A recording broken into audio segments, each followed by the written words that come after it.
9টা বজাৰ পৰা প্লেন এতিয়ালৈকে 5খনমান পৰিছে।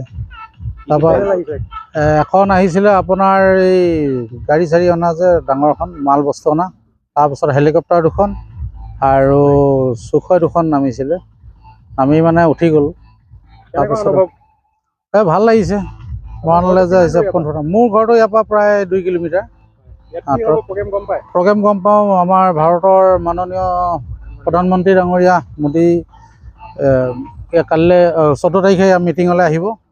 তো ইয়াত যুদ্ধংদেহী প্ৰস্তুতিত মানে দেখিছে আপোনালোকে, এইবোৰ মানে বেৰিকেড বনাই আছে আৰু এইবিলাক চাফ চিকুণ কৰি আছে। আপোনাৰ ঘৰৰ কাষতে প্লেন নামিছে, কি ক'ব, কেনে অনুভৱ? মানে আগতে দেখিছিলোঁ টিভিত, বৰ্তমান একদম ওচৰত পাই পিনে খুব ভাল লাগিছে, খুব আনন্দ লাগিছে যে আমাৰ ইয়াতো প্লেন চাবলৈ মানে ওচৰৰ জনতাই চাবলৈ পাব ভালকৈ। খুব ভাল লাগিছে। ৰাইজ বহুত একদম দৌৰি দৌৰি ওলাই আহিছে মাথনি। গোটেই ওচৰ চুবুৰীয়া মানুহ ভৰ্তি হৈ গৈছিলে।